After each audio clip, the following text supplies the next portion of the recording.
and go. Well, welcome, ladies. Thank you for joining us this evening to hear information about how you can volunteer with the Dream Queen Association and Foundation. Hopefully everyone can see the screen that I've shared with the presentation I'm going to go through. One of the things that I want everyone on the call to know and understand is that the association and the foundation is completely volunteer run at this point, with the exception of a part-time administrative person that helps us manage the logistics of emails and meeting setups and our Facebook setups for our networking groups. So before I get too far in, I just wanted to explain association and foundation for those of you that may not be fully aware. The association is our women's networking group, and the foundation is the fundraising arm that we support from the association to fund our Gals Lead Teen Mentorship Program.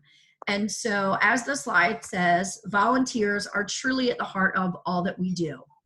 And so just some background information. So the association was founded in 2012. It was Erin Lewis's vision and dream, and she's on the call with us this evening.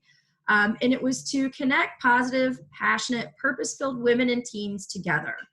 Our vision is that we envision a world where women and girls have the knowledge and support needed to step into positions of leadership and bring their whole selves to impact the world, making a more positive, peaceful, and joyful place to live.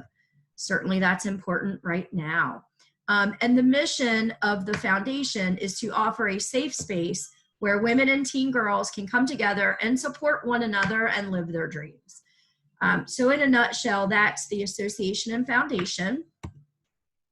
And I wanted to share with you our current organizational structure.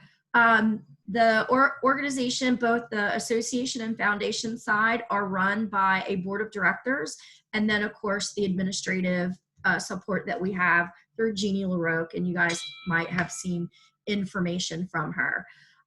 So the chair of the board and founder is Erin Lewis. I am the vice chair of the board, as well as the St. Mary's County Networking Leader.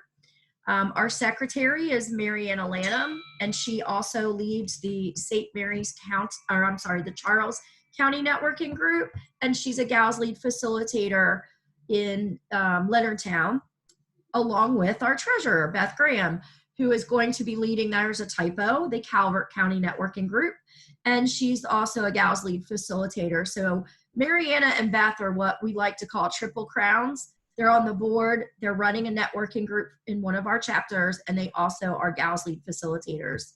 Our executive member at large is Casey Bryant, who is also our legal counsel.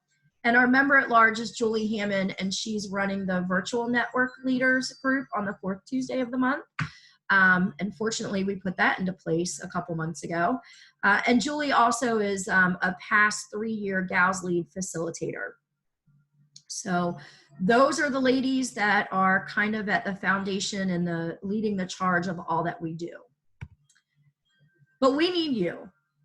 We definitely need volunteers, because 5 of us, 6 of us cannot do the workload that we did last year, and moving into the next 2 years with the growth that's planned for the teen program and the fundraising and events aspect of what we do. So we're looking for folks to join our ambassador team, our fundraising team, our events team, and anyone interested in becoming a Gals Lead Teen Mentor and launching a school program. So with the ambassador team, I'm going to go through what some of the key concepts are of what you would be doing, and then more in depth, and I'm going to go through each one of the volunteer opportunity areas. And then at the end, we can take some questions.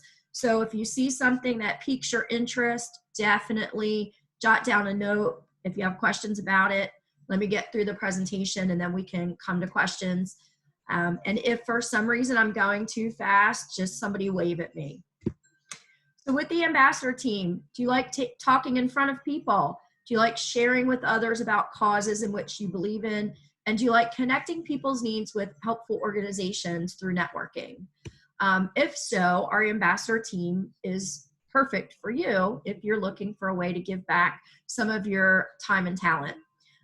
So what the ambassador team members will do is they will participate in networking opportunities above and beyond our monthly women's networking group. So you may go out into the community and represent the Dream Queen Association at a tabletop event or any kind of other networking that you would want to be a representative for the organization. We'd also look at our ambassador team for posting approved flyers, reaching out to key influencers and sending emails, and posting relevant content that's approved through our social media channels. So part of the ambassador team would also help with our social media platforms and even growing those. You'd also be able to solicit other members, get people to join in, come to the women's meetings, guest speak, do some sponsorship activities through calls. You'd also be part of generating and communicating with the executive director and improvements that will strengthen our vision and mission, and also participating in quarterly meetings as we grow our structure and get our ambassador committee together. And one of the most important things is that abiding by our code of conduct and, of course, setting an example when representing the association. And that's important in any role that you take with the organization as a volunteer, is abiding by that code of conduct. So as a Dream Queen ambassador, you can share the vision, mission, and message of the association to other to members and potential members, and of course the community at large. So that's ambassadors, basically like a brand ambassador for the association. So our fundraising team. Do you like fundraising? Connecting donors with causes, so not just bake sales, but actually finding people who want to be philanthropic and align them with a cause that is in their lane. And also doing business outreach and hosting group events. So as a Dream Queen fundraising team member, you can participate in the design and implementation of membership drives and fundraising events. One of the biggest fundraisers we did last year was our Big Hat Brunch. It was our signature fundraising event for the year. And folks came together, volunteered. We had committees. We had a chair of the event, and we had committee chairs, and we all came together to, put on an amazing event that raised, pretty substantial money for the organization. Fundraising team also will participate in the design and implementation of donor and sponsor programs and networking and community events and spreading the vision of the foundation. And as you can see there, of course, abiding by the code of conduct while setting a good example and representing the association. So if you enjoy partnering new members and donors together and sponsors with the association, fundraising team would be where you would want to join. Some other fundraisers we did last year is we did spirit nights with some of our local restaurants. We did one with Chipotle. We did one with Cafe Rio. And I foresee this year that we will be doing more of them. But we definitely need a fundraising committee and team to, push those initiatives forward. And the events team. So do you like events? Yes.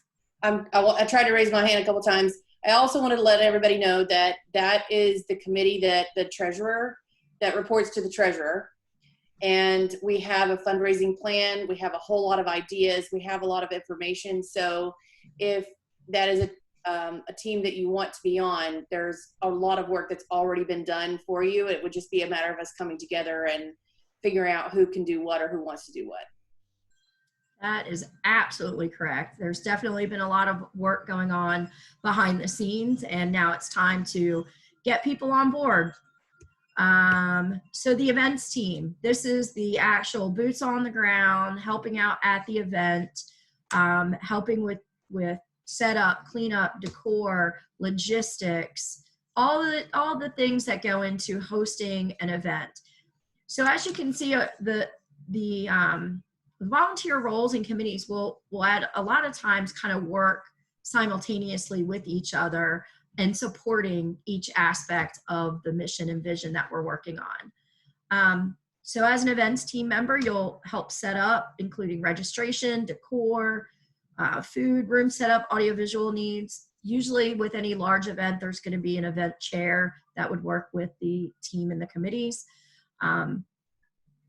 Participate in the packing of giveaways and swag bags and things like that, welcome items that would be at an event, cleaning up afterwards, lessons learned sessions, and of course, as always, abiding by the code of conduct while representing the Dream Queen Association. So as a Dream Queen event team, you'll enjoy collaborating with organizations and sponsors and other members of the association on behalf of the association and our fundraising and networking goals. So Gals Lead Facilitator, I'm going to probably take a little more detail into this one just because I want to make sure those of you that might not be fully aware of what a Gals Lead Facilitator and the Gals Lead Teen Mentorship Program is. So this is our premier mentorship program for teenage girls. This is a curriculum that was designed and we administer this during a 30-week club program in local high schools. So currently we are in 4 high schools in Southern Maryland. We're in all 3 county public high schools in St. Mary's County, and we're in 1 high school in Charles County. And so what a 30-week club program being administered in a high school means is we have trained facilitators that understand the curriculum and how to administer it, going into the schools each week and working with a group of girls that have signed up to be part of the club in that school. Everything is provided to them. There's no cost for the girls to participate. And in addition, if it's a lunch club, we feed them lunch each week so that they're not missing their lunch break at school. And in Charles County, we actually have a morning group on Friday mornings, and they get breakfast snacks.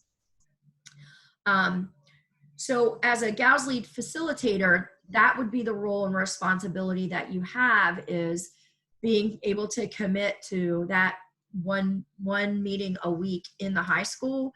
And of course, partnering with a school liaison, a guidance counselor, or a principal in order to launch the club and have someone at the school that, that you can rely on as far as following the rules and regulations of the school in any kind of support that you need from the school side.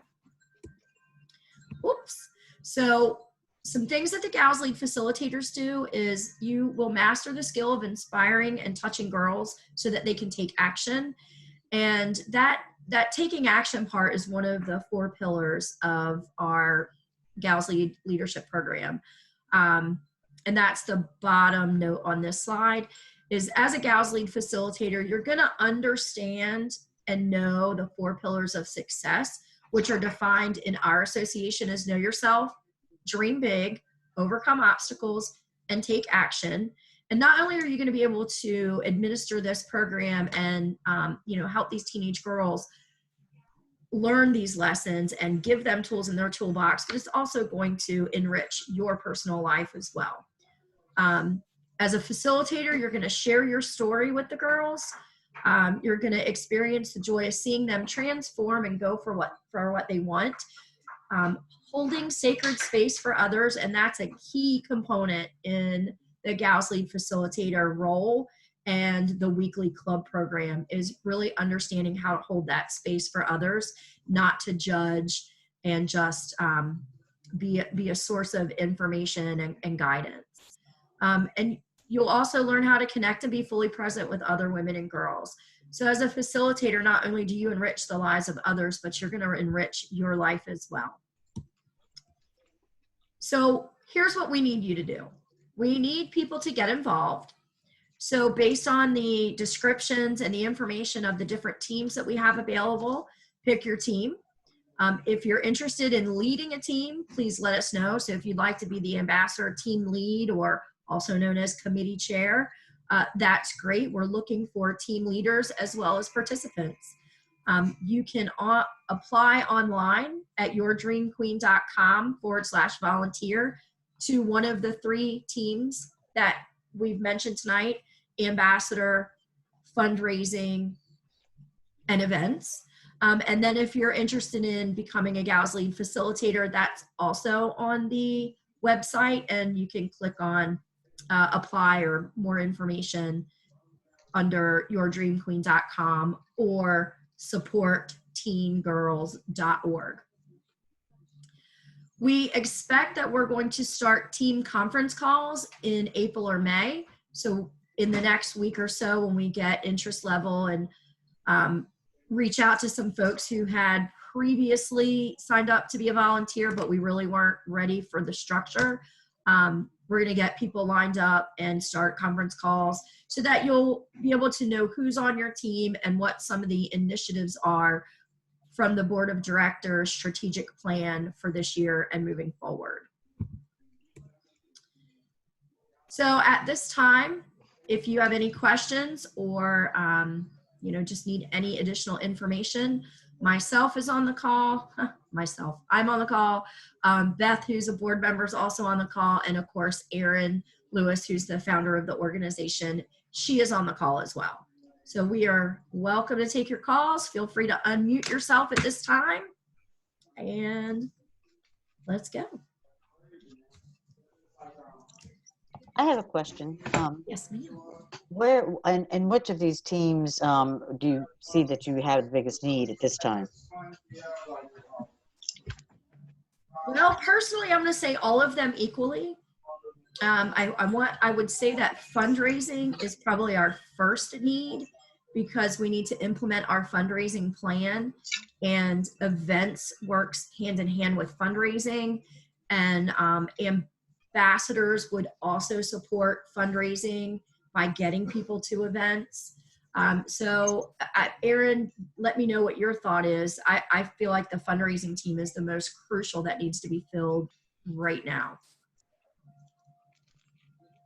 Yeah, I would agree with that, Bev. My only other thought around this is that, as women, when we volunteer, my desire is always that you're coming from a very full cup and have full capacity to handle whatever role it is that you decide to take on, and that it doesn't become a burden or a stress. And that's where I think if we all can come together and divvy up the responsibilities a little bit more, it will be easier for us to accomplish all of the goals that we have set out for this year, and for bringing on additional clubs and supporting additional growth within the organization. So my real ask would just be to ask yourself what your true heart's desire is in terms of where you most feel like your unique skill set and your passion align with where the organization needs help, because I think it's less draining that way and it's far more fulfilling.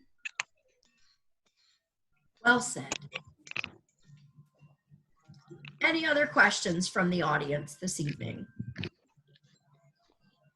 I'm curious to know, with the people that joined the call, besides the people that are on the board, what was your desire to give to the organization? Was it just an interest in what we needed, or was it, I want to do XYZ, or what were your thoughts when you were joining the call? Hi, I'm Sandra Graham. I just would like to help. I mean, wherever you think I would do good, or where I would do, because I would enjoy doing it, except maybe talking to a big group of people. I'm still nervous at that, even at my age. Still nervous. I nominate Sandy Graham. Panic. I nominate Sandy Graham for the events team. Okay. Yeah. A lot of that appealed to me because I have good organizational skills. I think she'd also be great at like phone calling prospects. Like give her a script and she would just go down the list of names and numbers to call, kind of thing. Fantastic. Do it. I think I joined the call because I'm looking for a place where I could just be like a worker bee. I don't want to be in charge of anything, and I don't want to, in that area where you just need some sweat equity. that's where I want to be. Thank you, Diane. Deanne. That's great because we do need some sweat equity. Really good. Well, Sandy wanted to add. I just want to say that Deanna and I probably could be really good at event planning in the organization. What do you think, Deanna? I think we could do that. I'm open. I'm open to anything. So I'll tell you, ladies, that we have a short, long list of little events that we can hold throughout the year, and I can share it with you guys, and you can see what you would like to host or help plan for little events that, like even here at my house, I was thinking about having a pool party where we could invite everybody that we know, and there would be a certain cost to come enjoy pizza and beverages, but there's lots of little events. There was one that I think Erin is really excited to do where we get like No Time to Cook involved, and we have a Teams with a chopped version of Teams where you can get kids involved too, and everybody cooks or makes something, and then people have to vote on it. So we have a long, short list of things that we can put together that will help raise money. So it would be exciting to have you guys join in. And some of the easiest ones are partnering with the restaurants and doing those spirit nights. But what we need is support in contacting the restaurants, setting up the spirit night, distributing the flyers, making sure that, people have the information when they show up. We had two very successful ones last year, and I know Chick-fil-A is a great partner to do a spirit night with. The Chipotles were really easy, and I even learned that Dairy Queen does spirit nights.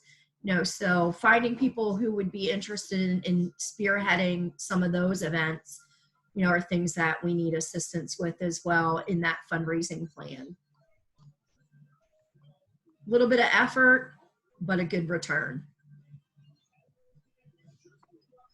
Bev, I don't know that we've mentioned yet, the actual cost to send a girl through the program, and if you guys have been to the networking events, you know this, but from a fundraising standpoint, it costs $300 to send one girl through the program for the 9 months that we're within the school system. So not a huge investment, but when you have 20, 25 girls times 4 clubs, it becomes a big number. So those smaller spirit nights, even if we raise $300 to $600, which is what we did the last time we did a Chipotle one, raised like $500 or $600, is huge because it's 2 full girls getting supported through the program. So those are great ways to do it, and just wanted to make sure we put the financial context around it. Thank you, Erin. Yeah, it doesn't sound like much, $300 a girl, but like you said, when you start to do the math and an average of 20 to 25 girls in a program and wanting to expand throughout, the 5 counties in this area and the state someday, and then the country someday, we certainly have a lot of fundraising in our future. Sue, you were about to say something. What was that? Yeah, I just, I wanted to see what the need was and see what the original thoughts were before I just jump in. Looking at the choices right now, I'm thinking the ambassador program might work. I was on a call the other day, and there might even be an opportunity to connect with a group in Florida right now. So I'm kind of got that on my radar right now anyway, and looking a little bit. And then if you decided you wanted to do a dragon boat race, I've got a dragon boat race in a box. And it's in my back pocket. So, yeah, yeah, it's all the work's done. Just a few phone calls, and with this group, that wouldn't be any issue. Mm-mm. Thank you, Sue. I know you have been on the sidelines raising your hand and jumping up and down for quite some time now, and I'm really glad that we can finally bring the opportunity to the entire organization with some clear structure and some clear roles and responsibilities. That was one of the things we were kind of pulled back on so that we didn't flood everyone and then no one really knew what was going to be expected or what they needed to do. So I thank you for your patience and, of course, your willingness and your support and involvement through the organization. You're just a gem to us, and I appreciate it. Oh, thank you. Anyone else have any other questions, comments, concerns? Oh, Renee? Yeah, I have dogs barking and my internet's like in and out, so hopefully you guys can hear me. But I was interested in the Gals Lead program. Honestly, I would love to see it expand into Anne Arundel County because that's where I am. So that's my question would be, like, what's the I guess timeline or the idea or thoughts behind it to expand into Anne Arundel County? So there's definitely thought behind it and us wanting to expand into Anne Arundel. The steps to get to that point is, first we need to have at least 2 people that want to facilitate the program and commit to the 30 weeks in the school. And then those people have to reach to the school and find the support and the liaison, the logistics, the time, when would they meet. And then they would also need to go through our training program, so understanding the curriculum that we're teaching the girls. And so once you become a trained facilitator, you're let loose, so you can start. And actually, if you wanted to start investigating where a school would be willing to take us, you could do that even before becoming a trained facilitator. But I would encourage a deeper dive conversation with either Erin or Beth, or even Julie Hammond, who's not on the call tonight, but because they're